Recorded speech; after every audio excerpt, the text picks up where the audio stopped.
Today, we're talking about the Smite ranked tier list, or rather, why we can't really rely on ranked for tier lists. What you see in the background may be the most awkward tier list you have ever seen. It's a tier list based on the win statistics of all gods in ranked. This goes for all modes, basically from the lowest ranked, like Bronze Elo, up to Grandmasters. Whichever stats are available. The stats are from Smite minus stats.search.sh. So shout outs to the guy who made this site, and hopefully one day it'll have an easier URL. But I thought those stats were really interesting. It's gathered data from all the ranked matches that are available in the current patch as to how the gods perform. It also has some other factors like how gods do in terms of performance compared to previous patches, so how much gods climb or sink down, and that's really something that I felt was worth looking at and use it to somehow explain certain other things or why certain other things don't apply. So when I usually make a tier list, or when I talk about the power of a god in the meta and how they perform, then I often get the response, well, if he's bad, that's, you know, what you think, but I do really good on that god. And what I feel like many people fail to understand is how little relevance that has to the bigger picture of the performance of a god or the viability of a god. If a player performs well on a god, good for them. That does not mean that they're a good player, that the god they're playing is good, that everyone else doesn't know how to play against the god, or anything else that has any relevance to competitive viability of any sort. So, for example, if I talk about Bakasura, I will always have quite a few people coming up to me saying, yeah, but Bakasura is actually fine because I do well with him. And if we look at the win rates here, right? If we look at the win rates of Bakasura, he's in the upper spectrum. I can quickly tell you the percentages here. So S plus is above 60% win rate. S is between 55% and 60%. Then S minus is 52% to 55%. A plus is 51% to 52%. A is 51%, or like 49% to 51%. So everything that's pretty much around 50%. Then here we have 48 to 49%. Then we have everything down to 45% from there, and here down to less, like down to 40% basically. So Bakasura is up there. He's above 55% win rate. He's the second highest win rate god in ranked. So there are clearly a few people who are really good at Bakasura and are doing really well with him, and they may be thinking that Bakasura is just really good, or they are really good. The reality is usually a different one. The reality is that these gods are up there because they do not get played as much in higher divisions as they get played in lower divisions. And in lower divisions, they can perform very, very well because they are pub stomp gods, and once they get snowballing, they play very, very well. But it doesn't translate to higher levels of play as much. Sure, you will still have good players on those characters on higher level of play, but they will be a lot more rare, and especially in competitive, things become kind of awkward. Like, we have seen Bakasura once in competitive, but not really much. And I want to go down here a little bit and talk to these gods just briefly to give you an idea of how little that works out. So we begin with Nike. Nike is at the moment not given any competitive viability, but in ranked, she is the only god above 60% win rate. Why is that? Nike is a late game god. In ranked conquest, you will have many dragged out games because many people don't know how to close out games. So that's a big factor. Additionally, pretty much no one knows how to play against her anymore because she's rarely ever picked. There's a very, like, she's got a 5% pick rate and a 0.something% ban rate. So she's pretty much non-existent. She's not on the radar of anyone. She will usually lose lane, but not that hard. She's not the weakest laner. And if you don't really lose lane too bad with Nike, then you already won because you want to play for late game. And if you don't get consistently punished for being Nike, which is already hard enough because she has a good escape and a good ultimate that makes her kind of survivable most of the time, then you're gonna have an impact through your passive, through your ultimate in team fights. And in ranked, that's just something that's much, much easier to execute, making Nike in especially lower divisions a lot more effective. The higher the division, the worse she performs because there's more counterplay to her. And that proceeds from there on. We have Bakasura here, who's kind of in the same boat. We have Hell here, who's very much a pop zombie god, even though she still does that in higher divisions. But we see that both in solo and support, there's just a few select players that play Hell very well. Izanami is probably one of the gods that is just generally pretty good at the moment. Likewise, there's AMC. Odin, once again, more of a god that probably is picked in niche situations and then he performs very well. And also an absolute pop stomp god when it comes to lower ranked plays, because bird bombing someone isn't that hard, and when somebody doesn't know what to do against it, it's a free win. Then we have Zeus. Zeus is somebody who's like easily counted out most of the time, but, well, you know, if he's able to farm enough and get his damage up, maybe gets a little bit of a lead early on, then he has a very good chance at winning the game. And then the same pictures here in S, we have Arachne, who's kind of on that level, where she's very pop stumpy. Aphrodite, who's just hardly ever played, so people don't know how to play against her. Freya, just this hyper carry god that you need to shut down early, which doesn't necessarily happen. Anubis, another pop stomp god. Chang'e, who shouldn't get to late game, which happens more in ranked. Kern, again, more of a god that does decently overall. Vulcan, one of those gods you just see not quite as often, and that's why he performs well. Whereas Rage, on the other hand, is just very, very strong. So these two mages are in the same tier, but for very, very different reasons. And they wouldn't perform nearly the same on higher levels of play. Now, I'm not saying the Vulcan is bad on higher levels of play. We've actually seen him in the Super Regionals recently, I think.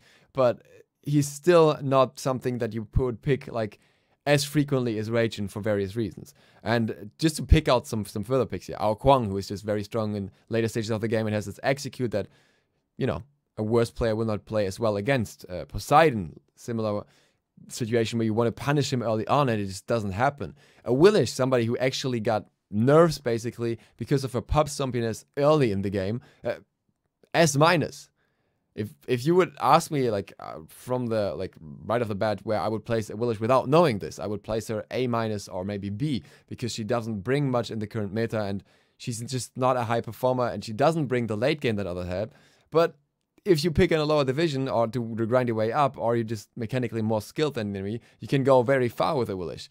And it's just, you know, in a really coordinated matchup that she starts to struggle as much.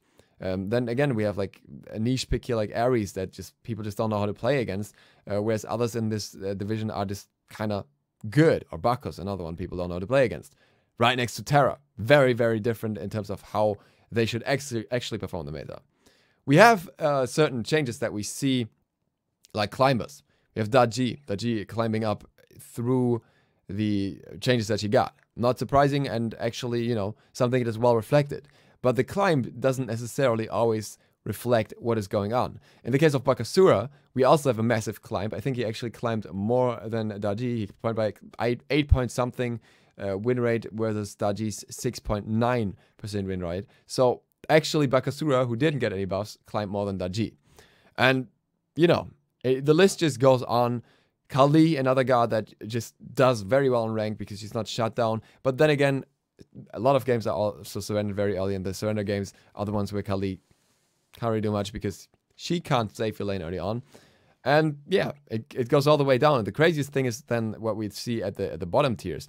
We have gods like Kukulin more towards the bottom tier because everyone picks him and not everyone knows how to play him. And Kukulin, well, you have to have that rage management to really get the most out of him, and many people just don't have that. Scylla, a god that's always played over and over by people thinking that they can do well with Scylla, but they just can't because they're not good enough at the god. And when you're not good at Scylla, you're not going to pull much. You have gods that are kind of surprising down here, like Thanatos. I would have thought he was going to be much higher just based on the fact that he is so pop stumpy. He's one of the few outliers where I'm really surprised. But then again, you see so many people picking Thanatos that don't even know how to build or anything, that just, you know, played him from level 1. And yeah, those kind of reflect probably why he ends up down here. There's so many different reasons for gods to be in this place, and it's really interesting to look at all that. We even have Artu down here with a very low win rate, which is even more surprising to most. Just thinking about that, you have so many people picking Artu, and you have so many people picking Artu in support, where she doesn't necessarily bring that what you want to the team, but rather, you know, just a little bit of CC, and if then you get a solo laner that doesn't have much CC either, then your comp just lacks CC. That kind of makes up for a lot of, that makes for a lot of bad Artu picks just based on this. And suddenly she ends up in B tier, even though she is, for most players, one of the strongest guards in the game right now. And C tier, we have Chimpazilla, so not the best guard anymore, but still a very strong guard. Likewise, ZiSotto, a very strong guard, and Morrigan, a very strong guard. All of these kinda just not being where they should be, due to the fact that they need a decent amount of skill, and you need to have a decent idea of how to play them. I mean, ZiSotto isn't the hardest character to play, but you still need to have a good understanding of positioning and not to get punished for going in when you're going in, which many people in ranked just won't have. So this whole tier list reflects so much about what people need to understand better about Smite when it comes to how well a guard performs.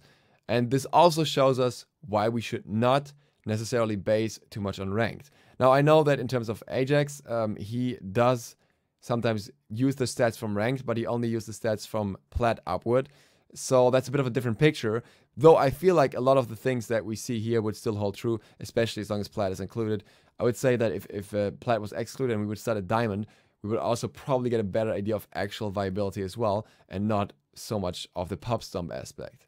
And I thought that was something very interesting to touch upon, just to, you know, put out some thought for this topic, you know, give people some ideas of why and how gods may look better than they are, even in your hands, and why they still may not be as good as you think. And that's it for this video. But before I go, a quick reminder, there is a giveaway. I actually forgot to link it down below yesterday. I've added the link now, and I will link it here as well. Hopefully it's still tonight, otherwise tomorrow. A giveaway for 3 Trickster bundles for the new adventure, with the Loki skin and the gold key, and half the gold needed for the quests, or like the chests within the adventure, which I'll be giving away through Gleam, and they are provided by Hyris. So Hyris will be giving out the codes. I'm just basically the messenger, and you can follow some of my channels or check my YouTube, which you've probably already done at this point, in order to get some points in there and have a chance to win them. The raffle will be rolled on Monday night EU time by Hyris, so I have no influence on the winners. Make sure to use a legit email address, because if you don't, then you will probably not get your code at the end. And with that, thank you guys for watching. If you're not subscribed yet, feel free to click the sub button and maybe the bell. It really helps me out, and it gives you the chance to get some codes sometimes down the description. Also, a lot of you have been wondering why the codes are gone so quick. Quick reminder here, when a video is published, within the first few minutes, the video gets a few hundred views. It is very likely that at that point, a code will be claimed. If you come in 20 minutes later, you're probably not getting a code. Thank you guys very much for watching. Hope to see you all for the next one tomorrow. DukeSloth, out.